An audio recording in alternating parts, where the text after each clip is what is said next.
Clara Whitcomb burned the ledger page before her mother could find it. Not from fear. From fury, the quiet, bone-deep kind that lives in women who have spent years being useful and invisible at the same time. She watched the numbers she had sacrificed sleep over turn to ash, and she thought, if this family survives tonight, it will be because of me. And no one in this house will ever say so. If you've ever loved people who looked right through you, this story is yours. Subscribe to our channel.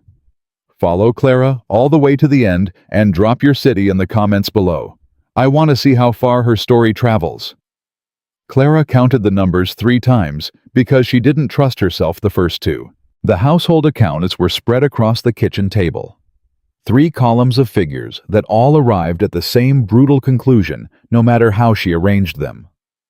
The Whitcomb family had exactly $41 and some loose coins standing between them and a creditor's notice nailed to their front door. $41. After selling her mother's second-best silver candlesticks, after letting go of 2 of the 3 remaining house servants, after Clara herself had quietly stopped eating supper 3 nights a week, and told her mother she simply wasn't hungry, she set her pen down and pressed the heels of her hands against her eyes. "You're doing it again," said a voice from the doorway. Isaac Freeman stepped into the kitchen the way he always did, without knocking, without apology, carrying a folded newspaper under one arm, and a look on his face that said he already knew whatever she was about to tell him was bad. "Doing what?" Clara said. "That thing where you go very still and very quiet, and anyone who doesn't know you would think you were calm." Isaac set the newspaper on the far end of the table away from her papers. "What's the number this time?" $41. Isaac was quiet for a moment. Then, "When does Reed arrive?" "Mother expects him at 7. And it's 5:30 now." He pulled out the chair across from her and sat without being invited. That was Isaac's way. He was a free black printer who operated a small press 3 miles outside of Charlottesville, and he had been Clara's only genuine friend since her father died 4 years ago, and left behind nothing but books debts and a family too proud to admit either. "Clara, what is your mother planning to do if this man chooses Eleanor? Pray, I reckon. And if he doesn't?" Clara looked up. "He will. He always does." Isaac unfolded the newspaper, his own print smudged ink still faintly sharp in the summer heat. "I wrote something this week you ought to read. About the debtor prison bill working through Richmond. About whose names end up on those lists." He slid it across to her. "Men like Reed have political friends who write those lists. Men like Reed also have the power to rewrite them." "Isaac." Clara's voice was gentle but firm. "Don't." "Don't what?" "Don't make him sound like salvation. He is a man coming to this house to inspect my sister the way a buyer inspects a horse. The only question is the price." Isaac leaned back in his chair and looked at her for a long moment. "You sound angry." "I am angry." "Good," he said quietly. "You've been too quiet about it for too long." Clara didn't answer that. She pulled his newspaper toward her and began to read, and for a few minutes the kitchen was filled with nothing but the sound of summer insects against the window glass and her own steady breathing. She was halfway through the 3rd column, Isaac's argument about land debt, about widows forced to surrender property because their husbands' names were the only ones on the deed, when she heard the front steps creak. She froze. "That's too early," Isaac said, half rising. "Mother said 7. "It ain't 7. Clara was already on her feet. She looked down at herself, flour dusted along her left sleeve from the bread she'd set to rise an hour ago, ink on her right index finger and middle finger. Both her hair pinned back without ceremony, because there had been no ceremony in her morning-only work. She looked exactly like what she was, the sister nobody had prepared for company. She heard voices in the entrance hall. Her mother's voice high and sudden with surprise. A man's voice, low, unhurried, carrying the particular confidence of someone who had never once in his life been made to wait. "Back door," Isaac said quietly, already moving toward it. "Stay," Clara said. He stopped. "Clara, I said stay." She straightened her spine. She did not know exactly why. Only that something in her was too tired tonight to run from one more room and pretend she wasn't in the house. The kitchen door swung open. Nathaniel Reed filled the frame the way men of a certain kind always do, not because they are especially large, but because they carry themselves as though the space around them belongs to them by natural right. He was tall, dark-coated, despite the summer heat, with the bearing of a man who had spent years in military command and hadn't yet unlearned it. His eyes moved across the kitchen in one quick, trained sweep, the table covered in ledgers, the bread rising in the corner, the newspaper Isaac standing beside the far wall, and Clara standing in the center of it all with flour on her sleeve and absolutely no expression of apology on her face. He stopped. "I beg your pardon," he said. "The servant showed me to the wrong—" He stopped again. His eyes dropped briefly to the ledgers, then to the newspaper, then back to Clara's hands. "I appear to have come through the wrong door." "You appear to have come through the kitchen door, sir," Clara said, "which is the door we use when the other one isn't worth the impression it makes." There was a beat of silence. Nathaniel Reed looked at her. "And which door is worth the impression?" "That depends entirely on what impression you're after." Isaac made a sound that was not quite a cough. Nathaniel's attention shifted briefly to him. "And you are—" "Isaac Freeman, sir. Printer. I supply Miss Whitcomb with reading material." "That your paper?" Nathaniel nodded toward the folded news sheet on the table. "It is." Nathaniel was quiet for a moment, then to Clara. "You were reading it." "I was." "The column on the debtor bill." Clara did not bother asking how he knew which column. A man in his position would know exactly what was being written about legislation that affected his class. "Yes." "And—" She folded her hands in front of her. "And I think Mr. Freeman's argument is sound. I think the men writing that bill have never once sat where I was sitting 10 minutes ago and tried to make $41 stretch through a Virginia winter." The silence that followed that sentence was a particular kind of silence. The kind that happens when someone says a true thing in a room where true things are rarely spoken. Nathaniel Reed looked at her for a long moment. Then he said, "You are Miss Whitcomb." "I am a Miss Whitcomb," Clara said. "There are two of us. My mother will be along presently to introduce you to the other one." Something moved across his face. Not amusement exactly, something more careful than that. "I see." "Do you?" Clara said. "Because most men in your position don't, sir. They see what they came to see, and they leave satisfied they've seen everything there is." Before he could answer, her mother arrived. Margaret Whitcomb came through the kitchen door, like a woman who had rehearsed her entrance in a different room and was now furious to find the stage had been rearranged without her.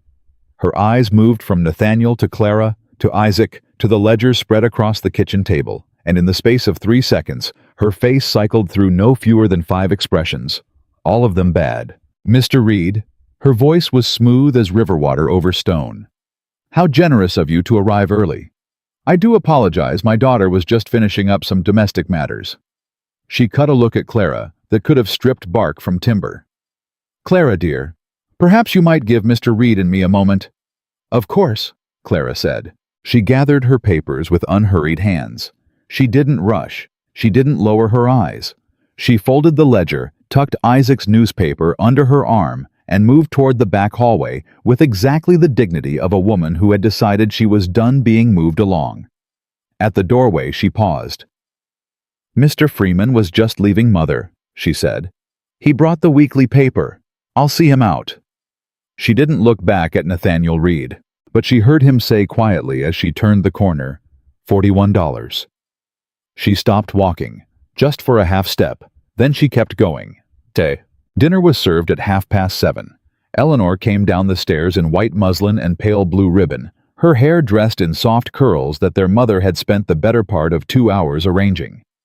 She was by any reasonable measure exactly what a man like Nathaniel Reed was supposed to want. She was lovely in the uncomplicated way of a summer morning, bright easy, with nothing hidden and nothing that needed to be. Clara sat at the far end of the table in her brown day dress and said very little. Margaret had arranged the seating so that Nathaniel was directly across from Eleanor. Clara was placed at the corner near enough to pour far enough to be dismissed. It was the seating arrangement of a woman who had thought through every detail except the one that mattered, which was that Nathaniel Reed kept looking at the wrong end of the table. Not obviously, not rudely, but Clara felt it the way you feel weather changing in the skin before the sky tells you anything. Eleanor was saying something about the picnic at the Harmon estate last Saturday, about the music and the dancing, and how she had worn her green dress, and everyone said, "Miss Whitcomb," Nathaniel said. Eleanor turned to him bright and willing. "Yes, Mr. Reed. What do you think of the new roads west, the federal project?" Eleanor blinked. I beg your pardon. The Western Road Project. Congress has been debating the appropriation for 2 years now. Whether the federal government has the right to fund internal infrastructure, or whether that power belongs to the states. He held his wineglass with the easy confidence of a man raising a simple subject. "I'm curious what your thoughts are." "What your thoughts?" Eleanor laughed, which was the loveliest sound in the room, and also told Nathaniel Reed absolutely nothing. "Oh, Mr. Reed, I wouldn't know the first thing about roads. I'm afraid I leave such matters to the gentleman." "Naturally," Nathaniel said. He reached for his bread. His eyes moved briefly to the far end of the table. Clara was looking at her plate. "Miss Whitcomb," he said again, and this time there was something in his voice that made Eleanor stop talking, and Margaret set down her fork. Clara looked up. "The other Miss Whitcomb," he said, politely, deliberately. "Do you have thoughts on the matter?" Margaret made a sound. Clara held his gaze for 2 full seconds. Then, "I think the argument about states' rights is a distraction, Mr. Reed. A road is useful to everyone who travels it, regardless of which government paid to lay the stone. The men who argue loudest for state sovereignty are generally the men who benefit most from making certain roads difficult to build, because the roads that don't get built are always the ones that would connect people who have been kept deliberately separate." The table was silent. Eleanor stared at her sister as if she had never seen her before, which in a way she hadn't. Margaret's smile stayed fixed in place through pure force of will. Nathaniel Reed set down his wineglass. "That is," he said slowly, "a more pointed answer than I expected from this end of the table." "This end of the table has a great deal of time to read Mr. Reed. We don't have much else." It wasn't a complaint. It was simply true, offered without ornament. And for a moment, Nathaniel Reed said nothing at all. He looked at Clara with the expression of a man recalibrating something he had thought he already understood. Then Margaret laughed, bright and forceful. "Clara has always been our little scholar. A bit of a family joke. I'm afraid her father spoiled her terribly with books.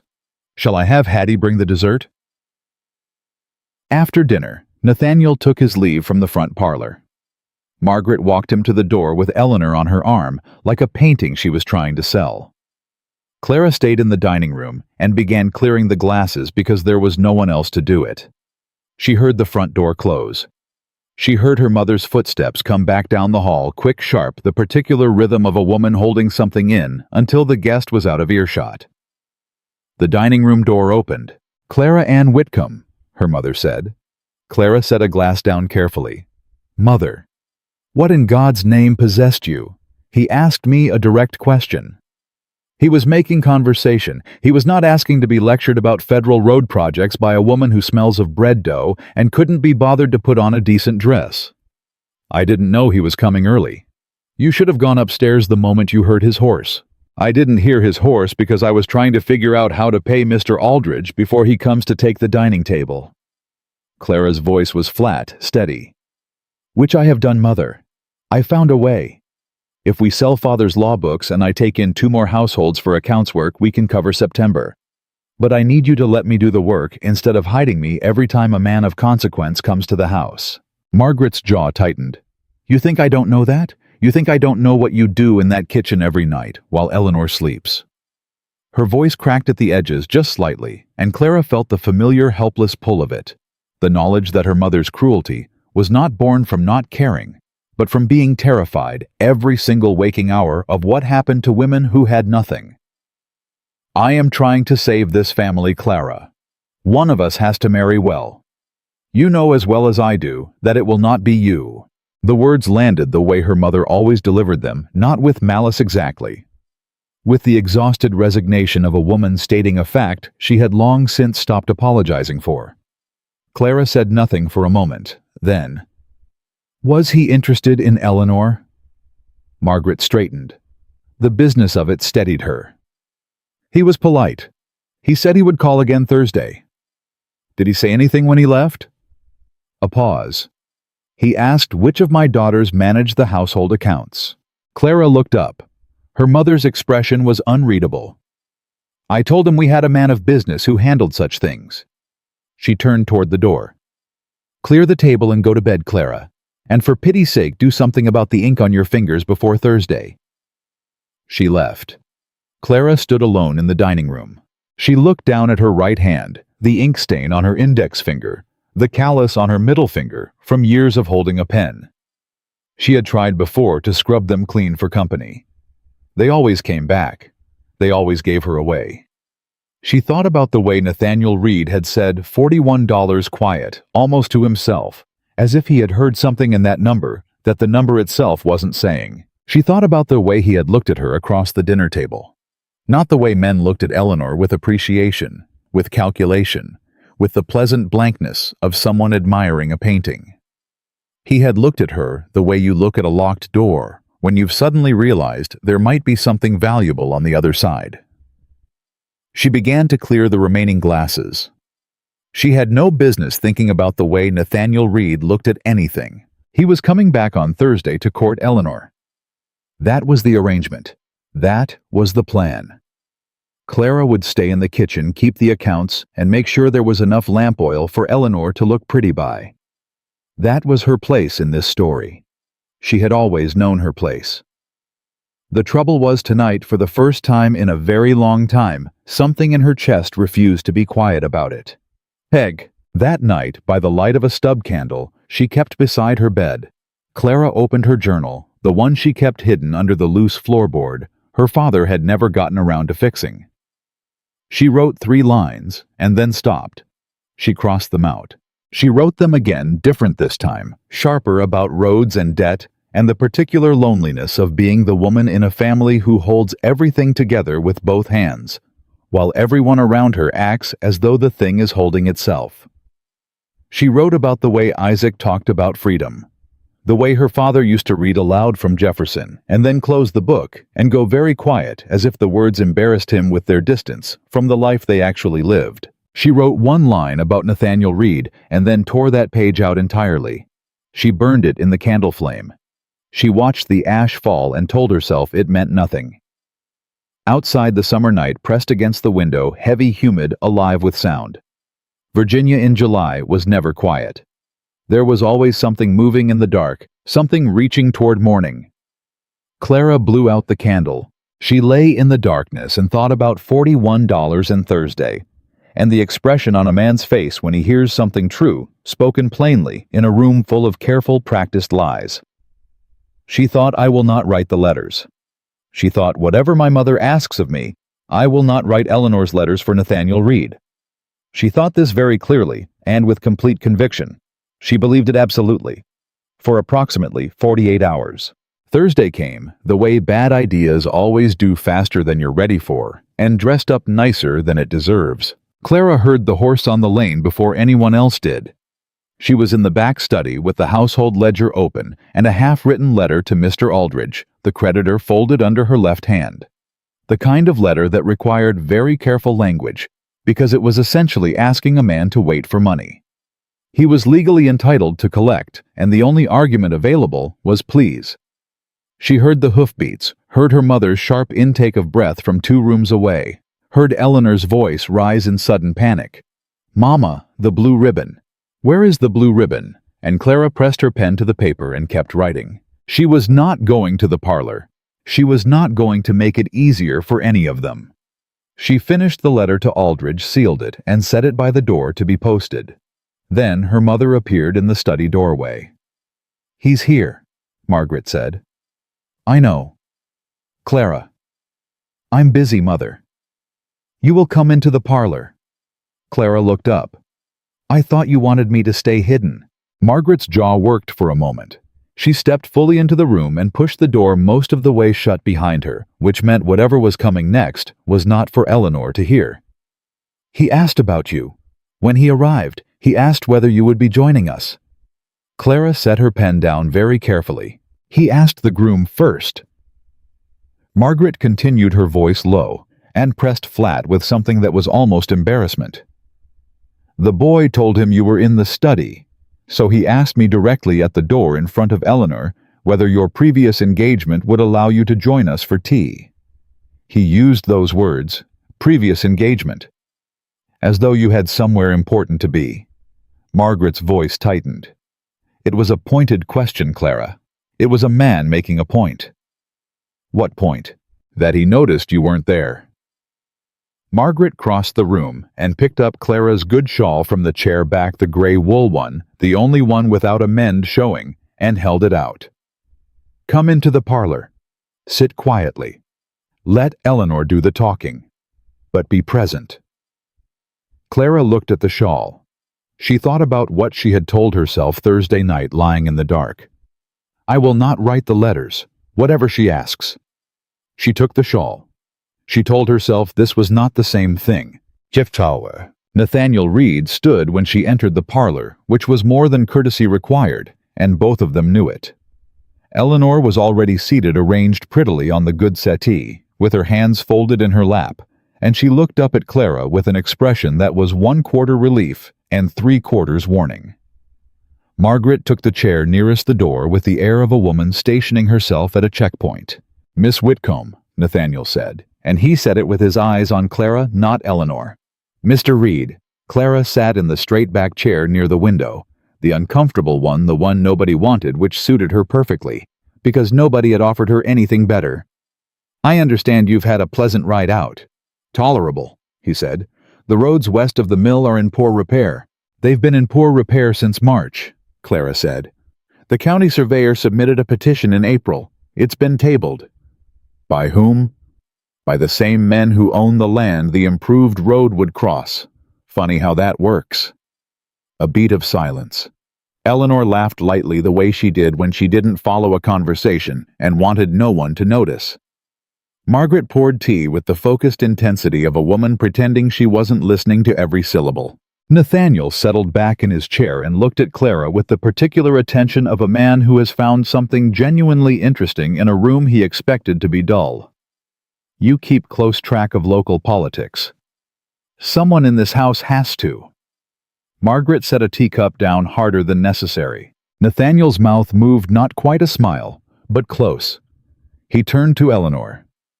Miss Eleanor, I wondered if you'd had a chance to consider the question I posed in my letter last week, about whether a woman of property should have the right to sign contracts in her own name.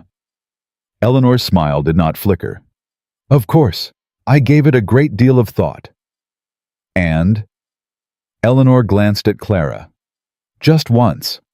The quickest dart of the eyes barely visible. Clara felt it like a stone dropping into still water.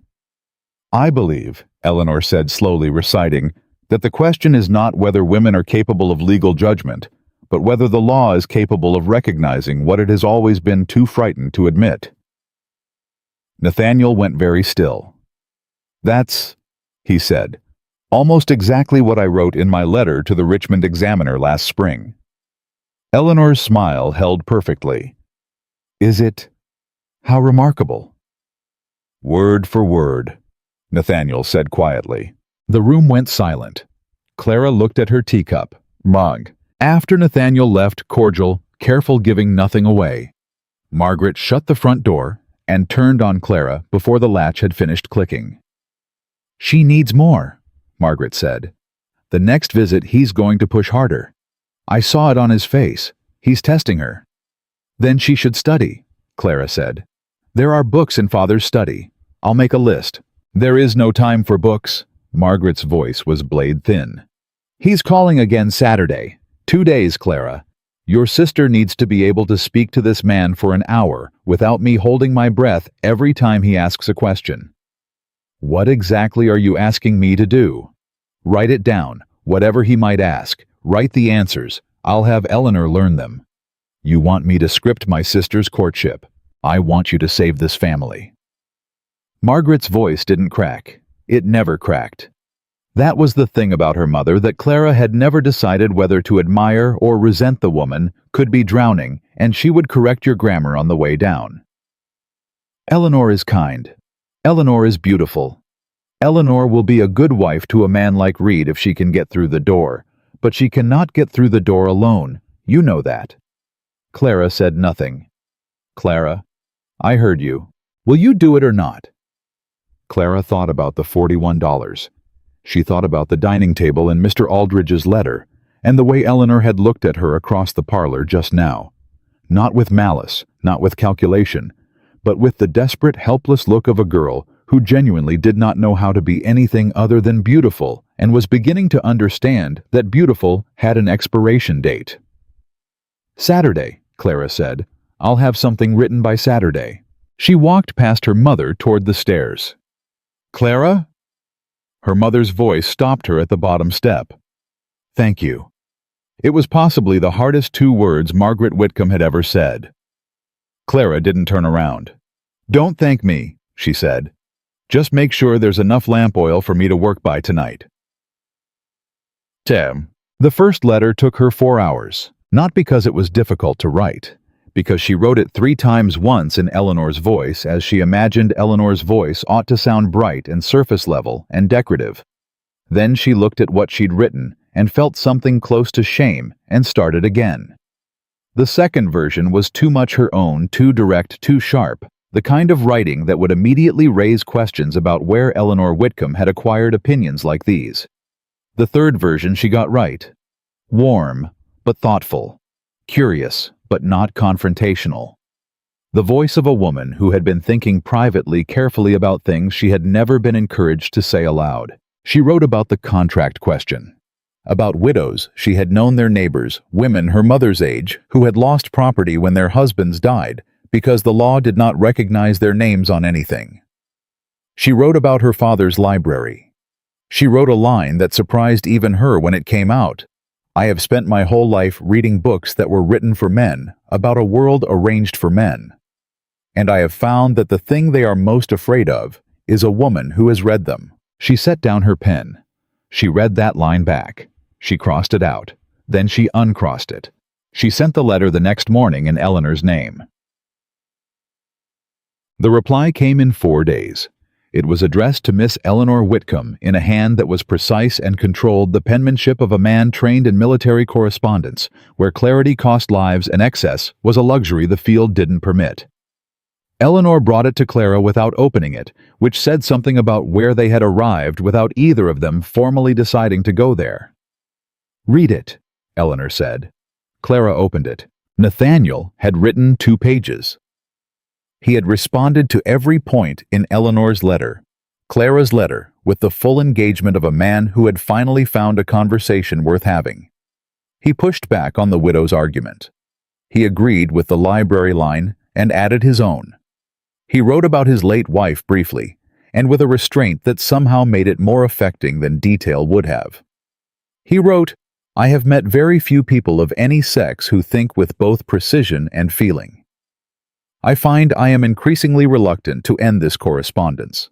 Clara folded the letter. Her hands were steady. "Well," Eleanor said. "He's interested," Clara said. "In me. In the letters." Clara handed them back. "Learn this one. He'll reference it when he calls on Saturday. Particularly the part about precision and feeling. If he mentions it, say something about your father teaching you that sentiment without sense was just noise." Eleanor took the letter slowly. "Clara, is this—" She stopped, started again. "Do you think he actually— is he a good man?" Clara thought about the 2 pages, about the restraint with which he'd mentioned his wife, about the fact that he had written back at all, carefully, seriously, treating every point as though it deserved an answer. "I think he might be," she said, "which is exactly why we have to be careful." "Careful how?" "Careful," Clara said, "that this doesn't go further than it should before you can hold up your end of it on your own." Eleanor looked stung, just briefly. Then she smoothed it back into the pleasant, practiced blankness she'd been trained to wear. "I'll learn it," she said. She left. Clara sat alone with the stub of her candle and looked at the blank page in front of her. She told herself the hollow feeling in her chest was tiredness. She told herself that right up until she picked up the pen to start the next letter. By the 6th week, there were 11 letters. Nathaniel had stopped calling on Saturdays only. He came Tuesdays now as well. He brought books, always exactly the right books, the ones Clara had referenced in the letters, which meant he had read them, which meant he had taken Eleanor seriously enough to prepare. He sat across from Eleanor in the parlor and asked his questions, and Eleanor said the things Clara had written, and Nathaniel listened with the expression of a man who believed he was finally, after years of polite and empty drawing-room conversation, talking to someone worth listening to. Clara sat in the corner. She poured tea. She watched Nathaniel's face while Eleanor spoke, and she read him the way she read accounts ledgers looking for the place where the numbers didn't quite balance. It came on a Tuesday in late July. Nathaniel had brought a copy of a political pamphlet, one of the radical ones printed out of Philadelphia, arguing for universal male suffrage as a first step toward broader democratic reform. He'd marked 3 passages. He set it on the table between himself and Eleanor and said, "In your last letter you wrote about the difference between legal freedom and lived freedom. I want to know what you meant by it." Eleanor looked at this pamphlet. She looked at the marked passages. She looked up at Nathaniel with her lovely open face and said, "Could you remind me which letter that was? I write so many thoughts I sometimes lose track of which I've shared." Nathaniel said pleasantly, "The one dated the 14th. You wrote, and I'm quoting precisely, 'Freedom granted on paper is merely a promise. Freedom practiced daily is the only kind worth the cost of the paper it's written on.'" Eleanor smiled. "Yes, exactly." "Where did that thought come from?" Eleanor's smile held. "From thinking about it." "About what specifically?" "About freedom." A pause. Nathaniel turned the pamphlet over in his hands once slowly and set it down. "Of course," he said. Then he turned just slightly, just enough, and looked at Clara in the corner. Clara looked at her hands. She felt his gaze the way you feel summer lightning, before the sound only the charge in the air. He didn't say anything. He turned back to Eleanor and changed the subject smoothly, and the visit continued and nothing happened, and when he left, he was perfectly courteous and said he would call again Friday. But at the door, he paused. "Miss Whitcomb," he said, and he said it without turning, without specifying which Miss Whitcomb he meant. "Tell whoever writes in this house that the 14th letter was the best thing I've read this year." The door closed. Eleanor turned to Clara with wide eyes. Clara said nothing for a long moment. Then, "Go upstairs, Eleanor." "Clara, please." Her voice came out quieter than she intended. "Just go upstairs." Eleanor went.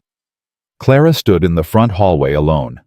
She heard Nathaniel's horse on the lane pulling away, and she pressed one hand flat against the wall beside the door and stood very still and did something she had not done in a very long time. She let herself feel it, all of it, the full weight of it, every letter she had written, and every word he had responded to, and every conversation she had, sat 3 feet away from, and fed to her sister word by word, like feeding someone else's bird with your own hand. She felt it. Then she straightened her spine. Then she went back to the study and began the 12th letter. Gah. Isaac came the following morning with paper and the particular expression he wore when he had decided to say something Clara wasn't going to want to hear. "How many now?" he said.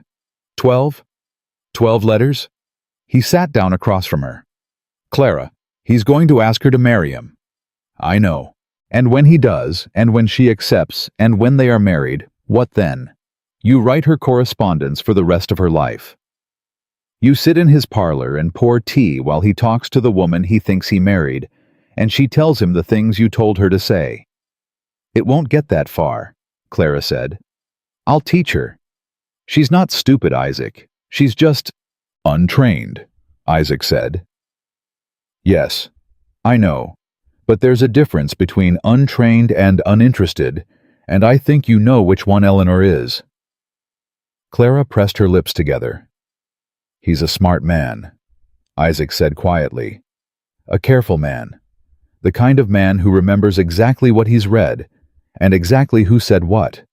You know that. You've written to him enough to know it." He leaned forward. "He is going to figure this out, Clara, and when he does, Eleanor will be safely engaged, and Mother will have the security she needs, and I will—" Clara stopped. "You will what?" She didn't answer. Isaac looked at her for a long time.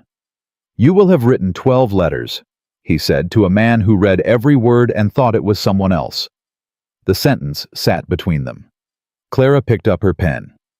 "The 13th letter isn't going to write itself," she said. Isaac stood. He gathered his hat from the table. He moved to the door and then stopped and said without turning, "He asked about you again, you know, at the mill. He stopped in to buy paper, good paper, the expensive kind, and he asked whether I knew the Whitcomb family well. I said yes. He said which of the sisters keeps the accounts. Just like that. Not does one of them keep accounts. Which one?" Clara's pen went still. "He already knows," Isaac said. He left. Clara sat alone in the study, with the 13th blank page in front of her, and the sound of his words settling over her like the first cold morning of a season you thought you had more time before. He already knows. She picked up the pen anyway, because $41 had become 60, and the dining table was still standing, and Eleanor had been smiling in a way she hadn't smiled in 2 years, and their mother had slept 3 nights in a row without Clara hearing her cry through the wall.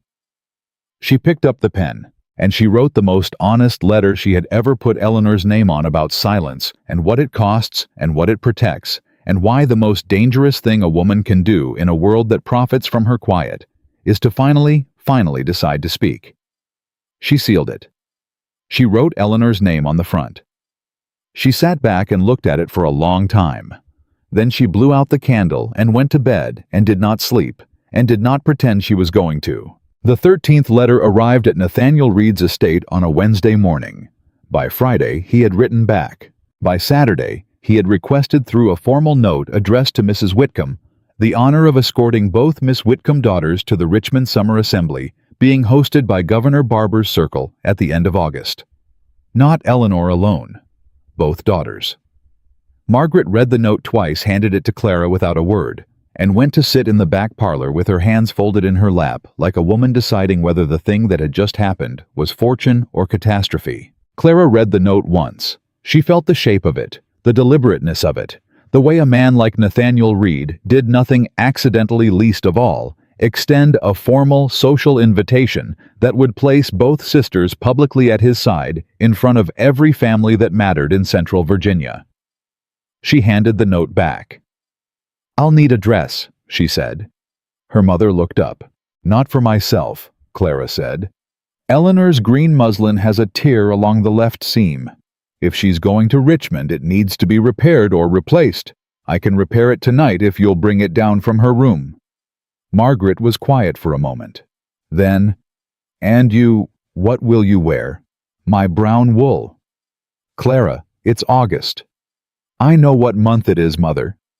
People will think I am the plain sister who came along to carry Eleanor's shawl," Clara said evenly, "which is what we want them to think, isn't it?" It was not a question. Margaret did not answer it. Gag. The night before the Richmond Assembly, Eleanor came to Clara's room after midnight. Clara was still at the desk working, always working, the ledger open beside a draft of the 14th letter that Nathaniel had not yet received and might not, depending on how Saturday went. Eleanor sat on the edge of the bed without asking, and pulled her knees to her chest and said, "Tell me what he's going to ask." "I don't know what he's going to ask." "Guess." Clara set down her pen. She turned in the chair and looked at her sister. Really looked at her, the way she rarely allowed herself to. Eleanor was genuinely beautiful. Not in the constructed, strategic way their mother had trained her, but underneath it, something real. Something that had simply been given to her, and never asked for, the way some people were given perfect pitch or a gift for numbers. It was not her fault she had been handed beauty instead of the hunger that makes a person chase other things. "He'll quote the letters," Clara said. "He does it every time. He picks one line, always the one he's thought about most since he read it, and he puts it in front of you and watches what you do with it." And I say, don't say anything for a second. Think first. Then say something that moves the idea forward. Don't repeat it. Don't agree with it. Push it somewhere he hasn't taken it yet. Eleanor nodded slowly. Like what? Like if he quotes the freedom line, tell him you've been thinking about what the opposite of freedom actually is. Not slavery, that's the obvious answer, and he'll be waiting for it. Tell him the opposite of freedom is comfort. Tell him most people trade one for the other without admitting that's what they're doing. Eleanor stared at her. "Did you write that?" "Not yet," Clara said, "but you can say it." A silence settled between them. Eleanor picked at the edge of Clara's quilt with one finger, the way she'd done as a small girl, and said quietly, "Do you like him?" Clara turned back to her desk. "That's not a question that has anything to do with anything. It has to do with you." Eleanor. Clara. Her sister's voice was soft, but direct, and it was the most like their father Eleanor had ever sounded. "I'm not stupid. I know what these letters are. I know what you write in them. I know it isn't me." She paused. "He's going to figure it out. Not before Saturday. And after Saturday, after Saturday." Clara said, "You'll be formally courted by the wealthiest man in 3 counties, and Mother will breathe again, and we'll find a way to manage the rest." "That's not an answer. It's the only one I have." Clara picked up her pen. "Go to sleep, Eleanor. You need to look rested tomorrow." Eleanor slid off the bed. She moved to the door. Then she stopped and without turning said, "For what it's worth, I think you'd have been better at being loved than I am." She left before Clara could say anything to that.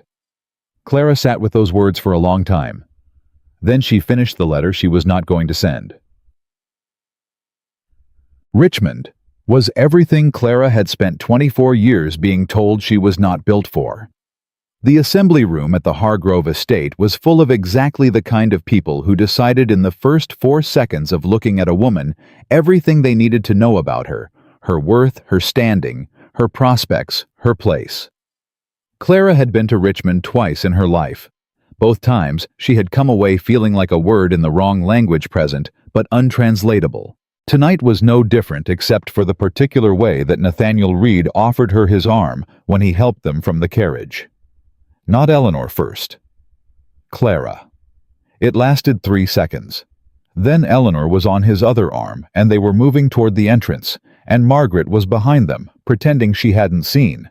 But Clara's heart had done something she hadn't given it permission to do, and it took the whole walk up the front steps to convince it to settle. Inside the room pressed in voices, heat perfume, the particular social electricity of a gathering where everyone is watching everyone else and pretending not to. Eleanor moved through it beautifully, of course. She always did. She had a gravity to her in rooms like this, an ease that pulled people in without effort, and within 20 minutes she had collected a small orbit of admirers, and Nathaniel was at the edge of it, courteous and attentive, saying the right things. Clara stood near the far wall with a glass of lemonade and watched. Mrs. Dolores Fitch, widow Richmond, known across 4 counties for the precision and enthusiasm with which she distributed other people's private business, appeared at Clara's left elbow like weather. "Miss Whitcomb," she said. "The elder one. I always forget there are 2 of you." "Most people do," Clara said pleasantly. "Your sister is looking very well tonight. Reed seems taken." "He seems polite. Same thing at his income." Mrs. Fitch sipped her punch. "Your mother must be pleased." "My mother is always pleased when Eleanor is admired, Mrs. Fitch. And when you are admired—" Clara looked at her. "I don't believe that's come up." Mrs. Fitch smiled the smile of a woman storing something for later. "Enjoy the evening, dear," she said, and moved on. Clara exhaled slowly. Across the room, Nathaniel looked up and found her eyes over Eleanor's shoulder. He held them for exactly 1 second. Then he turned back to Eleanor. It happened at 9:30. Nathaniel drew Eleanor slightly apart from her circle gently, with the practiced ease of a man who knew how to create a private moment in a public room. And Clara, without making any decision, she was aware of, moved to a position 2 yards away, near the curtained doorway, where she could hear without being visible. She told herself it was necessary. She told herself she needed to know. "I've been thinking about something you wrote," Nathaniel said. His voice was quiet, easy. The voice of a man having a pleasant conversation, and not by any visible measure conducting an examination. "The 13th letter. You wrote the most dangerous form of silence is the kind a woman chooses for herself because she has been taught that her voice costs more than she can afford to spend." Eleanor's smile was warm and steady. "Yes. I've read that line perhaps 20 times. I'm glad it stayed with you." "Where did it come from?" He said it lightly, conversationally, as though it were the most natural question in the world. "I mean specifically, was there a moment, a person? Something you read?" Eleanor was quiet for 2 seconds. Clara pressed her back against the wall and did not breathe. It came from thinking," Eleanor said, "about women I've known." "Which women?" "Women in our county. Ladies who don't speak up when they ought." Nathaniel nodded slowly. "And freedom without conscience is only another form of hunger," that line from the 7th letter. "Where did that come from?" Eleanor blinked. "I'm sorry. Freedom without conscience is only another form of hunger. Do you remember writing it?" A pause. A pause that lasted exactly 1 second too long. "Of course," Eleanor said. "What did you mean by it?" Eleanor laughed the lovely musical entirely hollow laugh that Clara had heard her use 100 times when she had nothing else to offer. "I meant that freedom without moral consideration is just another kind of, it's about—" She stopped, started, stopped. Nathaniel waited. He waited with the patience of a man who had already arrived at his answer, and was simply allowing the evidence to catch up. "I think," Eleanor finally said brightly, "that I express myself better in writing than in speech. Isn't that funny?" "Hilarious," Nathaniel said. His voice was perfectly even. He turned and walked not away from Eleanor, not toward the exit, but in a steady, unhurried line toward the curtained doorway toward Clara. She had approximately 4 seconds to decide whether to run or stay. She stayed, because her feet would not move, and because some part of her had known since the 13th letter that this moment was always coming, and running from it now would only be one more kind of hiding, and she was so tired, so bone-deep tired of hiding. Nathaniel pushed through the curtain and found her in the shallow alcove on the other side. He stopped. He looked at her brown wool dress, her plain hair, her ink-stained right hand holding a glass of lemonade she hadn't drunk, and he said very quietly, "How long have you been standing there?" "Long enough," Clara said. "Did you write it?" "The line about silence." She met his eyes. "Yes." "All 13 letters?" "Yes." He said nothing. His expression was controlled, the trained control of a man who had spent years in military command, who knew that the face you showed in a difficult moment was a choice and a discipline, not an accident. But underneath it, Clara could see something working. Something that was not anger yet, but was the thing that anger comes from. "Say it again," he said, out loud. "Look at me and say it." Clara set down the lemonade glass. She straightened her spine the same way she had straightened it the night he walked through the kitchen door, the same instinct toward dignity that seemed to be the one reflex she could not train out of herself regardless of the circumstance. "I wrote every letter you received in my sister's name," she said. "Every word, from the 1st to the 13th. I wrote them because my mother asked me to, and because this family has $41 between us and ruin, and Eleanor cannot. Eleanor is not—" She stopped, started again. "Eleanor is not what you need, but I made you believe she was, and that was wrong. I know it was wrong." The silence between them was its own kind of sound. "You wrote," Nathaniel said very slowly, "about a woman's silence costing more than she can afford to spend." "Yes." while conducting yourself the longest sustained deception I have encountered in my adult life." The word deception landed the way he meant it to, hard and clean, and precisely where it would do the most damage. Clara did not flinch. "Yes. You understand what you've done." "I understand exactly what I've done, Mr. Reed.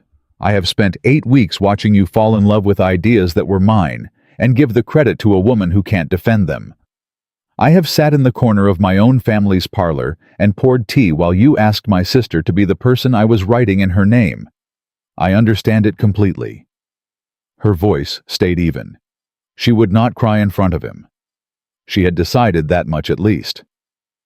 "I am not asking you to excuse it.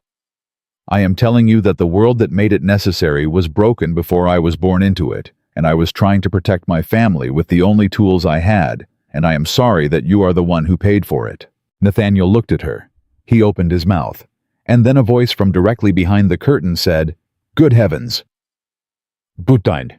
Mrs. Dolores Fitch stepped through the curtain with her punch glass in hand and an expression of radiant, barely suppressed delight on her face. "Forgive me," she said. "I was looking for the card room." She was not looking for the card room. Every person in the Richmond Assembly knew she was not looking for the card room. "Mrs. Fitch," Nathaniel said. His voice had gone to iron. "Mr. Reed." She looked between them with the precise cataloging attention of a woman whose memory had never once failed her on a detail worth repeating. "Miss Whitcomb, the elder one." "Mrs. Fitch." Clara said, "I hope you'll excuse us." Of course, of course." She was already backing through the curtain. "Do enjoy the rest of your evening." She was gone. Nathaniel and Clara stood in the sudden silence she left behind. Clara said, "How bad is that?" "Very," Nathaniel said. "How fast will it spread?" He looked at her. Something in his face had shifted. The iron had gone replaced by something harder to read and more difficult to watch. "By morning, it will be in every drawing room between here and Charlottesville. By Monday, it will be in the papers." Clara pressed her eyes shut. 1 second, then open again. "I should find my mother," she said. She moved toward the curtain. "Clara." He said her name, her actual name, for the first time, without the distance of Miss Whitcomb between them, and she stopped. "The line about silence," he said. "The one I've read 20 times. Did you mean it?" She looked at him over her shoulder. "Every word," she said. She pushed through the curtain. She found her mother first, Eleanor second, and got them to the carriage in 11 minutes, which was 9 minutes longer than she would have liked because 3 people stopped them on the way out. The first was Mrs. Hargrove, their hostess, warm-voiced eyes too sharp, who said how lovely it had been to have them, and then added so gently that she hoped everything was all right, with a particular emphasis on all right, that told Clara the information had already begun its work. The second was a young man Clara didn't know who looked at Eleanor with badly concealed pity. The third was nobody, just a cluster of women near the entrance, who stopped talking when Clara walked past, and resumed the moment she cleared the door. In the carriage, Margaret sat rigid. Eleanor sat folded in on herself, arms crossed, looking out the window at nothing. Nobody spoke for 4 miles. Then Margaret said, "What did she hear?" "Enough," Clara said. "How much is enough?" "Enough to answer every question anyone asks her for the next month without needing to guess." Another mile of silence. "Read," Margaret said. "What did he knows." The word fell into the carriage and stayed there. Eleanor made a small sound. Not a word. Just a sound, the kind that comes when something you were hoping wasn't real turns out to be. Margaret turned to look at Clara directly. In the dark of the carriage, with Richmond's lights falling behind them, and nothing ahead but country road. And consequence, her mother's face was stripped of everything. It usually maintained the pride, the management, the careful construction. Underneath it was just a frightened woman, aging, holding on with both hands to the last thing she had left. "Fix it," Margaret said. Clara looked at her. "I can't fix this one, Mother. You fix everything. You've always..." Not this. Clara turned to the window. Some things you break, and they don't go back the way they were. This is one of those. The carriage rolled on. Eleanor said very quietly to the window, "I'm sorry, Clara." Clara did not answer. Not because she was angry at Eleanor, not because she didn't believe her, but because "I'm sorry" was the smallest, most inadequate thing in the world when laid against what was already moving through Richmond tonight. The whisper network, the punch glasses set down, the heads bent together, the questions forming. Did you hear the Whitcomb girl, the plain one, the one who always looked like she was thinking something? She wasn't saying she wrote the letters. All of them. Pass them off as the beautiful ones. Reed was in love with words, and the words were never Eleanor's. And tomorrow, the papers. And after the papers, the version that stuck. The one that traveled. The one that decided what her name meant for the rest of whatever came next. Clara pressed her forehead against the carriage window and felt the vibration of the road through the glass. And thought, I wrote the truth in someone else's name. And now the truth is out, and I am still not the one who gets to claim it. She thought about Nathaniel Reed standing in that alcove with something working behind his controlled expression. She thought about the way he had said her name. She thought it doesn't matter. It cannot matter. By morning it will not be about what he thinks of me. By morning it will be about what everyone else does. She was right about that. She was completely devastatingly right about that. She just had no way of knowing yet what Nathaniel Reed was doing at that exact moment, sitting in his carriage on the other end of the Richmond Road, holding a folded copy of the 13th letter he had brought to the assembly in his coat pocket, reading the last line by the light of the carriage lamp. The most dangerous form of silence is the kind a woman chooses for herself because she has been taught that her voice costs more than she can afford to spend. He read it twice. Then he folded it, put it back in his pocket, and looked out at the dark Virginia road ahead of him and said nothing, and thought about everything. The paper arrived before breakfast. Isaac brought it. He didn't knock. He never knocked, but this time he came to the front door instead of the kitchen, which told Clara everything before she even saw his face. He held the Richmond Examiner folded to the 3rd page, and he held it the way you hold something that has already done its damage and can't be undone, like a letter from a battlefield. Clara took it from him at the door. She read the headline once. She did not read it again. The Reed deception. A fortune hunter. A false beauty, and the sister who wrote herself into a proposal. She folded the paper in half and handed it back to Isaac and said, "Come in." Clara. "Come inside, Isaac. I'll make coffee." He came inside. She made coffee. She moved through the kitchen with the deliberate, unhurried efficiency of a woman who has decided that the only thing standing between her and complete dissolution is the discipline of her own 2 hands, and that the hands are going to keep moving regardless. Margaret came downstairs at 7.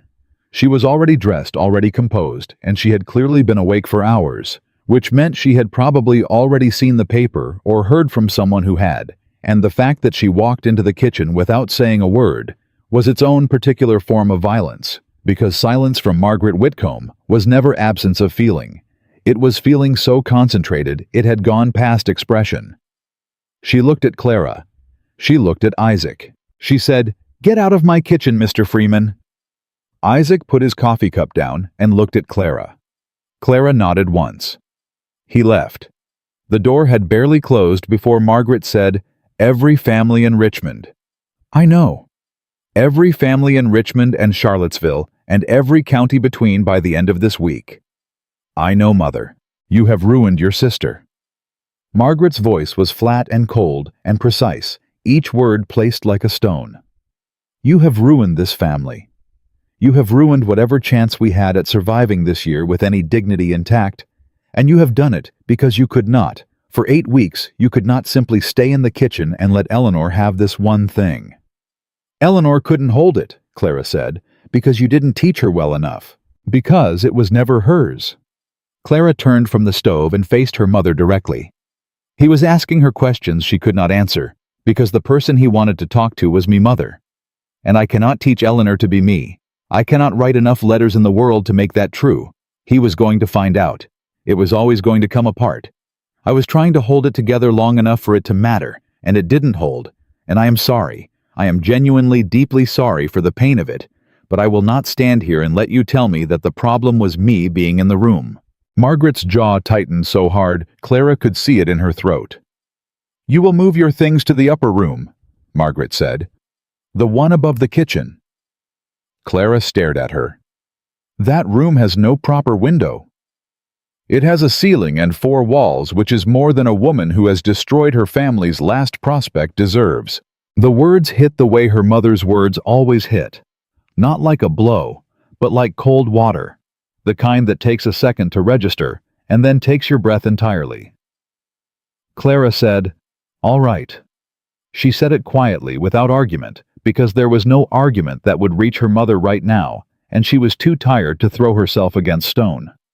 She set down the coffee pot. She walked to the stairs. She stopped. "The creditor Aldridge, he's coming Thursday," she said without turning.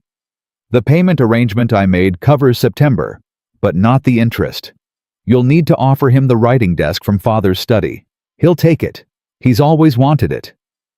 She went upstairs. She did not cry until she reached the landing, and even then it was brief and functional, the kind of crying that happens when a body has held something too long and needs 10 seconds to release the pressure before it keeps moving. 10 seconds. Then she straightened and went to her room and began to pack. Eleanor found her an hour later. She came into Clara's room without knocking, which she never did. Eleanor was a knocker. Eleanor had always been precise about the boundaries of private space, and she sat on the bed and watched Clara fold dresses into a traveling case and said nothing for a long time. Then, "Where are you going?" "Attic room. Mother's orders." "No." Eleanor's voice was different this morning. Something had shifted in it overnight. Some quality had been stripped away, some brightness that had always sat on the surface. What was left underneath was quieter and more solid. "I mean after. Where are you going after?" Clara paused in her folding. "There's a family in Staunton who needs a governess. The Henderson family. I wrote to them last spring, I wrote in case. They replied that they would keep my letter on file." She smoothed the dress in her hands. "I'll write to them again today." "Clara, you can't leave." "I can't stay, Eleanor. This is your home. This is the house where Mother sends me to the attic room when I become inconvenient." Clara's voice was not angry. It was something past anger, the exhausted clarity that lives on the other side of it. "I have been useful to this family for 4 years since Father died. I have managed the accounts and paid the creditors and written the letters, and I have done it without being asked and without complaint. And last night I made one mistake that could not be hidden, and within 7 hours I was moved to the attic. That tells me everything I need to know about what I am to this household, Eleanor. I am a tool, and when a tool causes a problem, you put it somewhere out of the way." Eleanor was quiet. Then she said, "I'm going to talk to Mother." "Don't, Clara. Don't. It won't help, and it will make things worse for you, and right now the only person in this family with anything left to protect is you, so please leave it." Eleanor looked at her for a long moment. Then she did something Clara had not seen her do since they were children. She stood up across the room and put both arms around her sister from behind and held on. Clara went very still. "I'm sorry," Eleanor said into her shoulder. "I've been saying that, and I know it isn't enough, but I mean it. Not just for last night, for all of it. For every time I took the good chair and the good dress and the good chair at dinner and didn't think about what it meant that you were always in the corner." Clara's throat tightened. She set down the dress. She put one hand over Eleanor's. "Go downstairs," Clara said softly.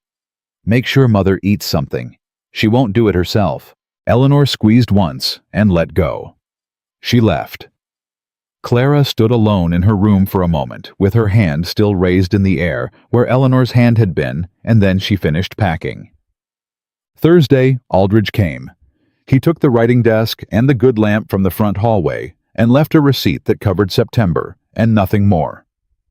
Margaret thanked him with the particular graciousness of a woman conducting her own execution with perfect posture. And then she went to her room and did not come out for the rest of the day. Clara from the attic room heard everything. Friday, 2 more creditors sent notices. Saturday, the invitation to the Harmon family's end-of-summer supper arrived, addressed only to Miss Eleanor Whitcomb, not both daughters. 1. Clara wrote to the Henderson family in Staunton. She wrote carefully, honestly, with the particular precision of a woman constructing her own future with the materials available rather than the ones she would have chosen. She had 3 years of account management experience. She read Latin. She had studied history, philosophy, natural science, and political theory through her father's library. She could teach girls from 7 to 17, and she was available immediately. She sealed the letter. She asked Isaac when he came Tuesday with fresh paper to post it on his way through town. Isaac took the letter. He looked at the address. He said, "You've decided." "I've decided." Clara. He set the letter down on the table between them. "He hasn't come back yet." "He's not going to come back, Isaac." "You don't know that. A man of Nathaniel Reed's standing does not recover from a public scandal by returning to its source. He moves on.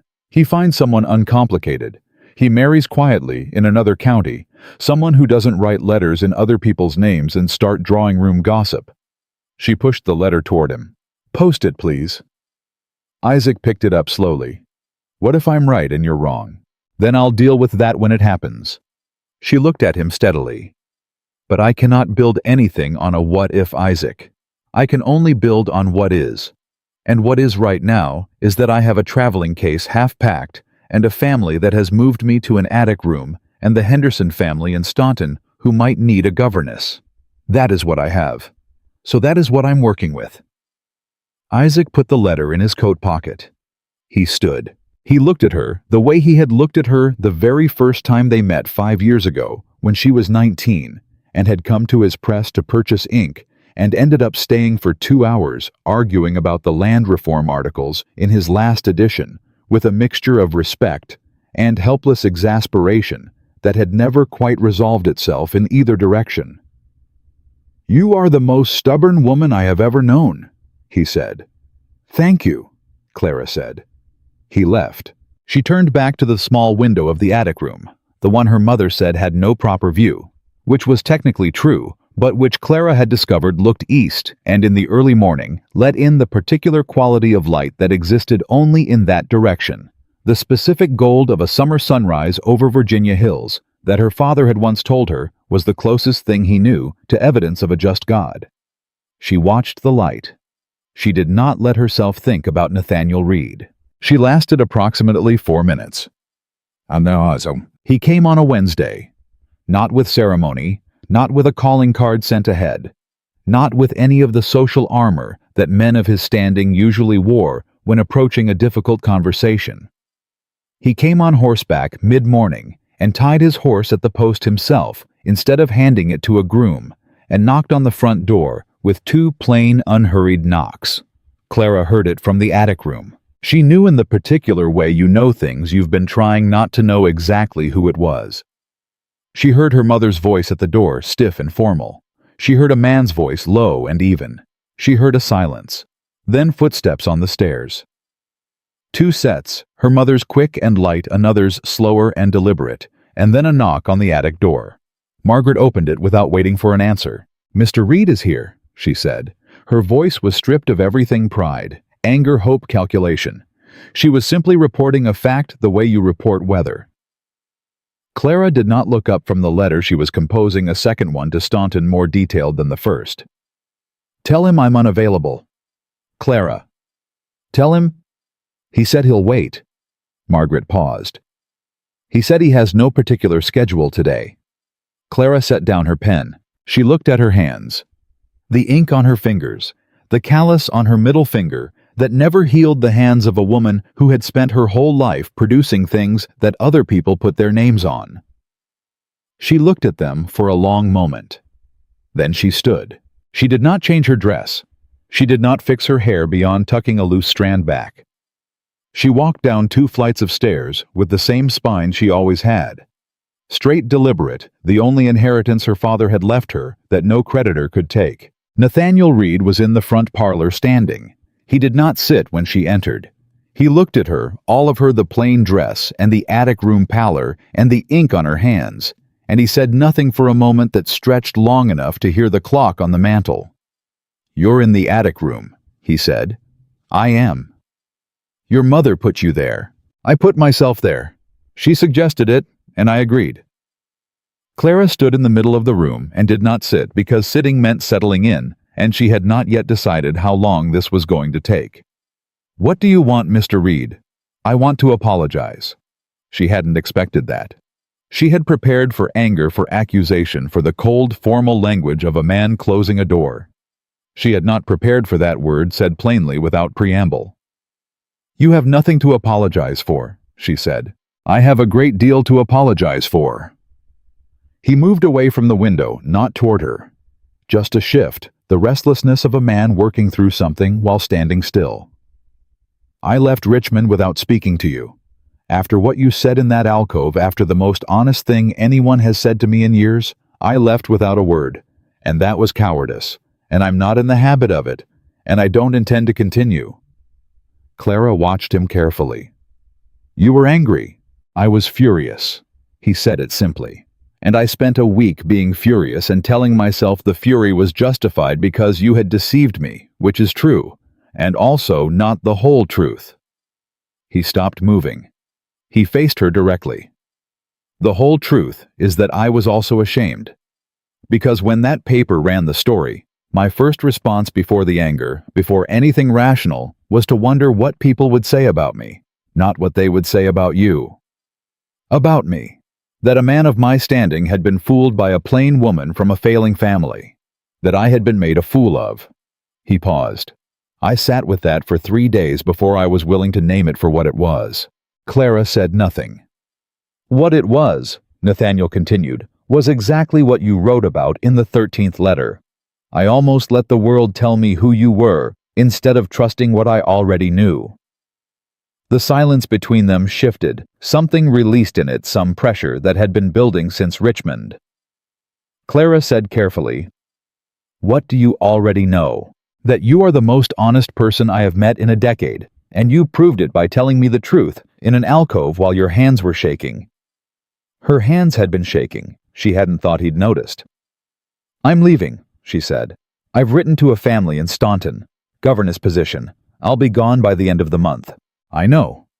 He reached into his coat and produced of all things Isaac's folded letter, the one she had given Isaac to post. "Isaac Freeman came to see me 2 days ago.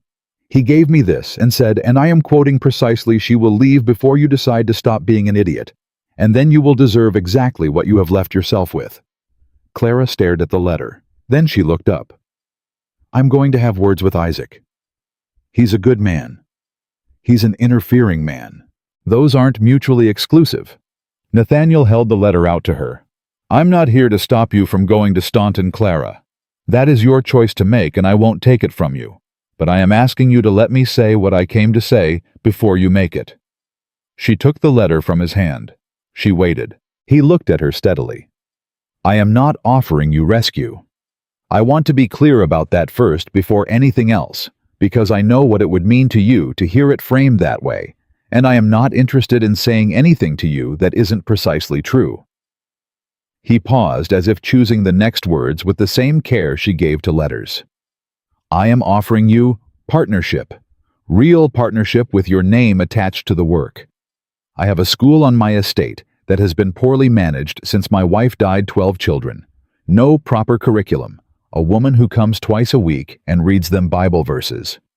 I want it to be something real. I want someone who knows what education is for and isn't afraid of what it produces." Another pause. "I am also writing a set of arguments for the Richmond legislature on the question of debtor's law. Arguments that I intend to submit under my name, because that is the only name they will listen to. But I want them written by the person who has actually lived inside the numbers. Who knows what $41 costs a family? Who can make the legislators feel it instead of just read it?" Clara had stopped breathing somewhere around real partnership. She started again. "And in exchange," she said, "in exchange I am asking you to be my wife." He said it the same way he said everything directly without decoration. "Not to sit in the corner, not to pour tea while I take credit for your thinking. Beside me, publicly, with your name on the school and your argument in my mouth when I speak attributed correctly." He held her gaze. "I will say in that room in Richmond in front of every family that read that newspaper that you wrote the words that changed my mind. I will say it clearly, and I will not qualify it." The clock on the mantel marked the silence. Clara looked at him for a long time. She thought about the attic room, about the letter to Staunton, about $41 and 13 letters, and the way Eleanor had said, "I think you'd have been better at being loved with such quiet certainty." She thought about her father reading Jefferson aloud and going quiet with the distance between the words and the life. She thought about everything she had spent 24 years writing in other people's names. "One condition," she said. "Name it. My name. Not just on the school and not just credited in speeches." She stood straighter if that was possible.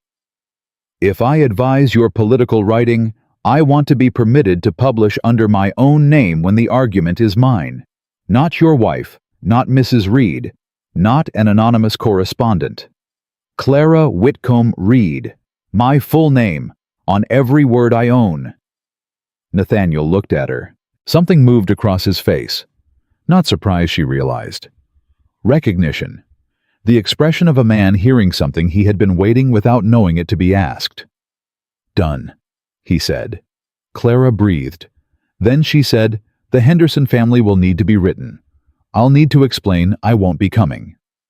I'll have a letter sent today. And my mother. This house, whatever arrangement you're prepared to make for the mortgage, already discussed with your mother before she showed me upstairs." He almost smiled. "She drove a harder bargain than most men I've negotiated with. The house is covered through next spring." Clara blinked. "You spoke to her before you spoke to me. I was not going to offer you a partnership and leave your family without the floor underneath them. That would have undermined the sincerity of the offer." She stared at him. "You planned all of that." "I've had a week," he said. "I'm a thorough man." For the first time since Richmond, since before Richmond, since the kitchen, since the very first night he walked through the wrong door, Clara Whitcomb almost laughed. It wasn't amusement exactly. It was something else, something that lives close to amusement, but deeper and less comfortable and more real. "All right," she said. "All right, you'll marry me." "All right, I'll be your partner," she said. "The marriage is the arrangement that makes the rest of it possible. But don't mistake the arrangement for the thing." Nathaniel looked at her for a moment. "I wouldn't dare," he said quietly. And that not the offer, not the condition, not the promise of her name on paper was the thing that finally reached her. Those 3 words, said without irony, without performance, with the simple honesty of a man who had spent a week looking at himself clearly and had come out the other side with a better map of who he was and what he was capable of. "I wouldn't dare." Clara held out her hand. Not the way women offered their hands to men in parlors across Virginia, soft palm-down fingers light. She offered it the way she'd have offered it to Isaac across a table covered in newspapers, the way her father had shaken the hands of the men he respected direct honest, the full weight of what she was. Nathaniel took it. He shook it once. Then he held it for just a moment longer than a handshake required. Neither of them mentioned that. They let it be what it was. Something beginning clean and undecorated in the front parlor of a house that had seen too much pretending, and not enough of this. They were married on a Saturday in September, in the Whitcomb front parlor, with Isaac Freeman as witness, and Eleanor crying in a way that was not entirely sad, and Margaret standing very straight and very still, in the way she did when she was feeling something she had not yet decided whether to permit herself. The ceremony was short. The minister from the county church read the necessary words. Nathaniel said his without hesitation. Clara said hers looking directly at him the way she did everything without ornament, without performance, with the full weight of what she meant behind every syllable. Afterward, Margaret shook Nathaniel's hand first. Then she turned to Clara and did something Clara had not seen her mother do in 4 years. She touched her face just briefly, just one hand against her eldest daughter's cheek, and said, "Your father would have understood this better than I do." It was not an apology. It was the closest Margaret Whitcomb was capable of coming to one, and Clara had long since made her peace with the distance between what her mother could give and what she needed. She covered her mother's hand with her own for one moment, and then let it go. "Look after the ledger while I'm gone," Clara said. "The October interest is due on the 15th. Don't let it run past the 20th. Her mother almost smiled. "I know how to manage an account, Clara. You know how to ignore one until it becomes a crisis. That's different." Eleanor laughed a real laugh, the kind that came from somewhere unguarded, and for a moment the front parlor of the Whitcomb house felt like something it had not felt in years. Like a room where people actually lived, instead of a room where people performed living for the benefit of visitors who never came. The Reed estate was 12 miles west of Charlottesville, and it was everything Clara had expected, and nothing she had prepared for. She had expected the size she had heard it described, had seen the property records in connection with Nathaniel's political filings, knew the acreage and the number of outbuildings, and the rough count of household staff. She had not expected the quiet. The particular deep quiet of a house that had been well managed and emotionally empty for a long time, where rooms were clean and cold and waiting for something they couldn't name. She stood in the entrance hall on her first morning and listened to the house breathe and thought, this place needs work, not the structural kind, the kind that only living people make. She started in the schoolroom. The school, as Nathaniel had described it, was technically functional in the way a clock with the wrong hands is technically a clock. There were 12 children from tenant families on the property, ages 6 through 15. And a woman named Mrs. Garvey who came twice a week with a Bible and a spelling primer, and the unshakable conviction that education was primarily about obedience to God and secondarily about not embarrassing yourself in company. Clara sat in on Mrs. Garvey's Tuesday session and said nothing for the first hour. The children were silent. Not the focused silence of learning, the braced silence of children who have been told that wrong answers have consequences. Two of the younger ones, a girl of 7 and her brother of 9, sat with their hands folded so tightly their knuckles were white. At the end of the hour, Clara thanked Mrs. Garvey for her time and told her that the school's needs had changed and her services would no longer be required. Mrs. Garvey stared at her. "Mr. Reed engaged me directly. Mr. Reed has delegated the school's management to me. If you'd like to confirm that, I'll wait while you send for him." A silence. Mrs. Garvey gathered her primer and her Bible and left with the rigid dignity of a woman who intended to have strong feelings about this later in private. Clara turned to the 12 children who were all watching her with the careful attention of people who have learned that new adults require immediate assessment. "My name is Mrs. Reed," she said. "I used to be Miss Whitcomb. I grew up in a house where there wasn't enough money for lamp oil, and I taught myself most of what I know from my father's library, because no one thought it was worth paying to teach me properly." She sat on the edge of the nearest table. "I am going to teach you differently than Mrs. Garvey did.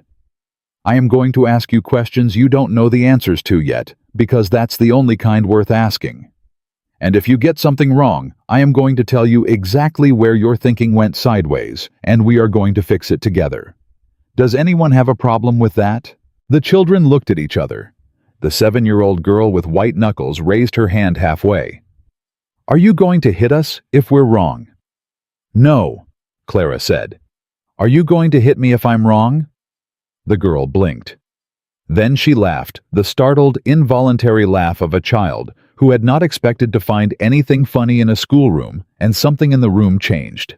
Some pressure released. Clara heard it the way you hear weather changing. "Good," Clara said. "Then we have a deal. Open your slates."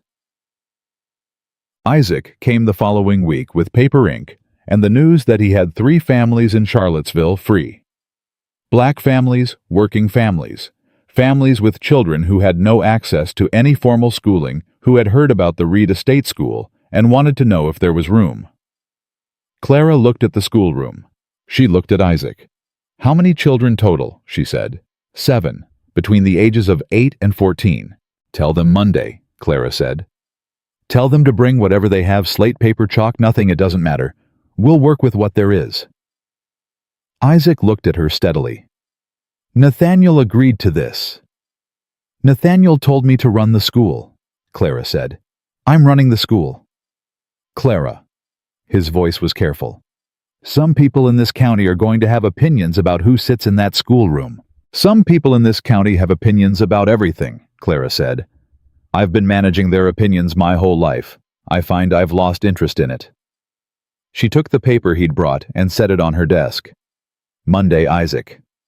He smiled the slow, real smile he kept for moments that actually earned it. Yes, ma'am, he said. She pointed at him. Don't. He left laughing. Yig. The speech happened in October. Nathaniel had been working on the legislative argument since August, the case against Virginia's debtors' prison statute, the one that allowed creditors to have men jailed until their debts were satisfied, which in practice meant indefinitely, since jailed men cannot earn wages. He had the legal framework, the precedent citations, the economic theory. What he did not have, and what he'd told Clara directly one evening while she was marking student work at the desk, he'd had moved into the study they shared, was the human part. I can argue this 6 ways from Sunday on the legal merits, he said. But the men in that room have heard legal merits. They are not moved by legal merits. They are moved by feeling it, Clara said without looking up from the slate she was marking. Yes. By being made to understand what $41 actually means to a family. Yes. She set down the slate. She looked at him across the desk. How long do you have? The session convenes in 3 weeks. Give me the draft. He slid it across. She read it in 20 minutes. She made 12 notations in the margins, not corrections exactly. Openings, places where the argument touched something real and then pulled back from it before it could actually land. She pushed it back. You're being too careful. It's a legislative address. It's a room full of men who have never gone without a meal and are being asked to care about men who have. Being careful won't reach them. She tapped the 4th page. Here where you cite the Richmond case. You cite the legal record. What you should say is this. There is a man named Thomas Aldridge on Pendleton Street in Charlottesville, who came to a woman's house last September and took her father's writing desk because she was $17 short on the interest payment, and she had to watch him carry it out while she calculated in her head whether she had enough silver candlesticks left to cover December. Nathaniel was very still. You can't name her in a legislative record, Clara said, but you can tell the room what it looked like, and they will know it's true because it's too specific to be invented. She looked at him. That's the paragraph that will make them vote. He picked up the draft. He looked at the margin notes. He said quietly, Do you want to write it?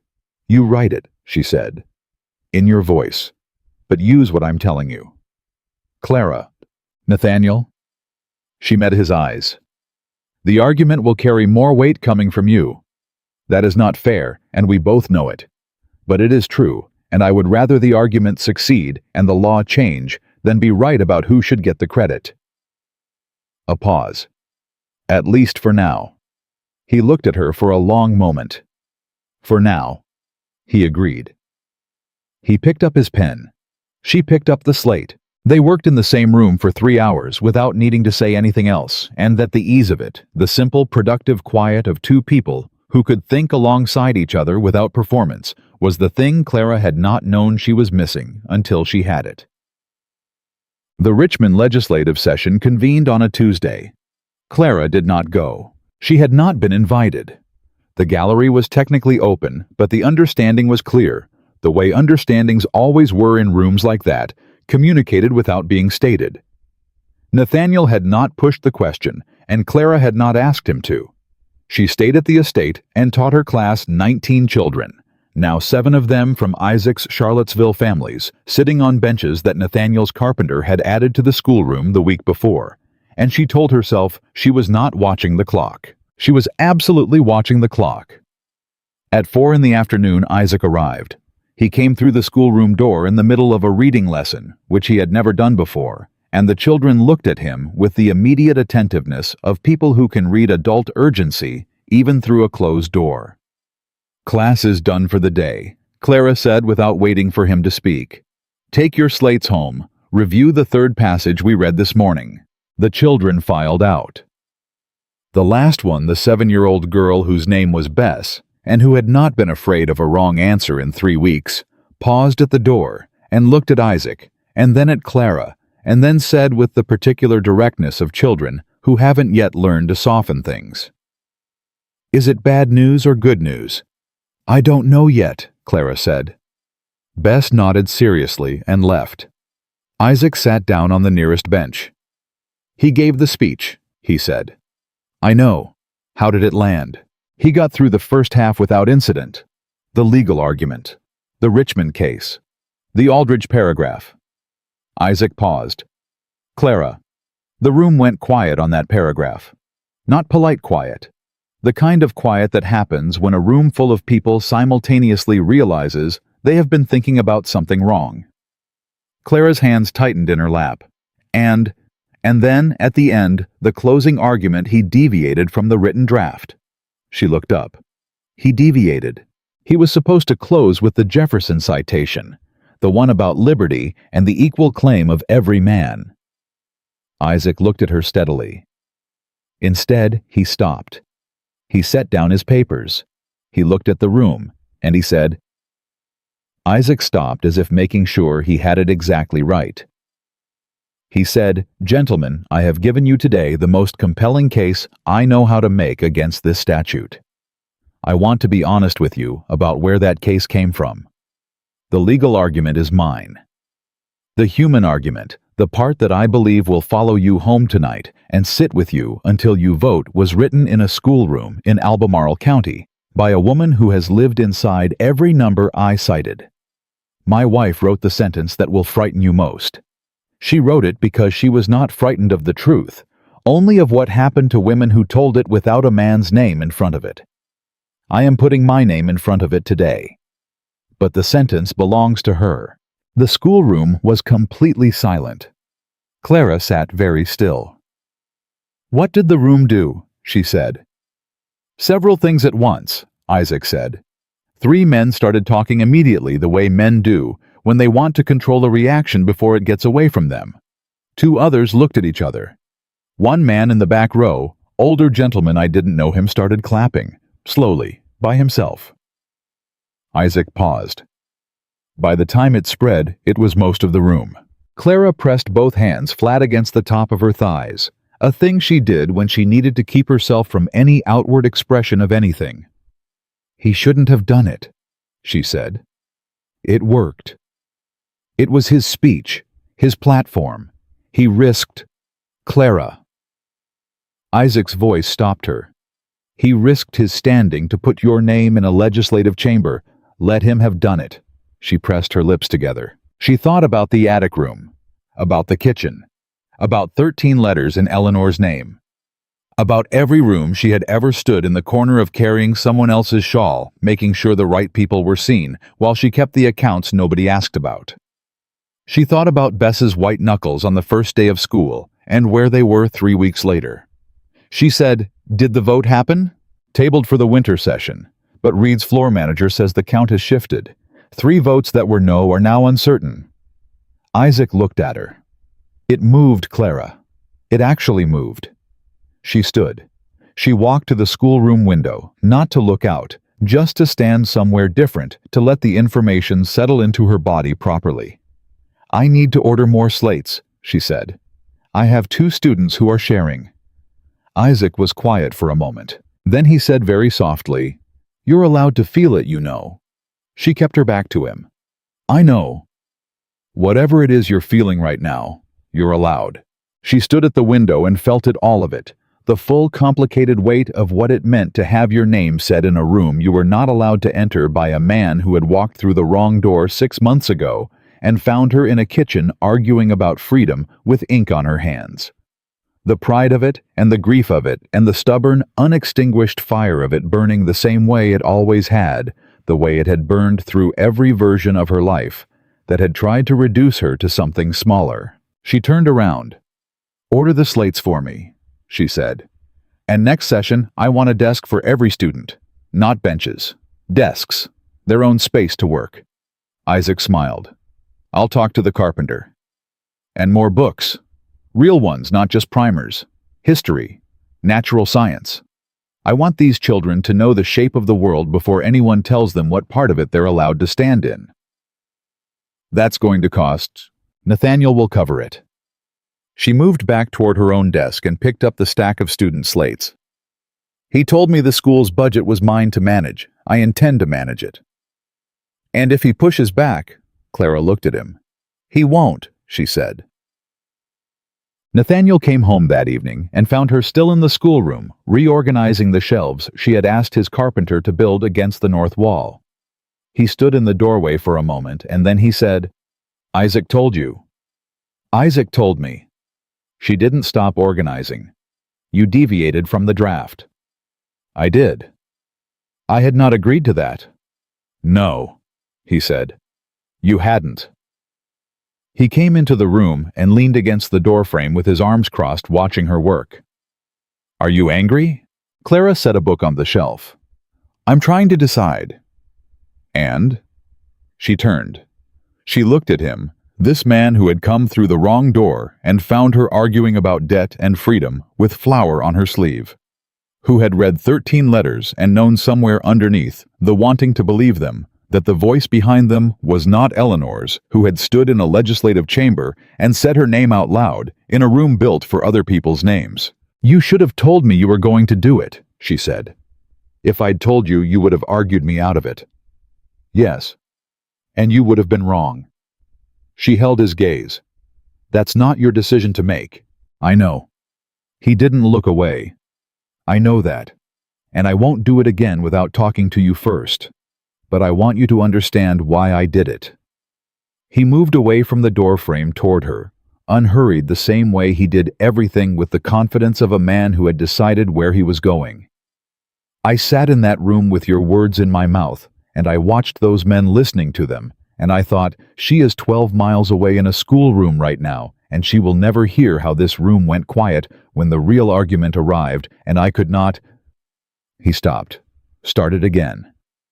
"I could not stand in front of them and take credit for the most honest thing in the room. I could not do it." Clara looked at him for a long time. "Next time," she said, "you tell me first." "Next time," he agreed. She turned back to the shelf.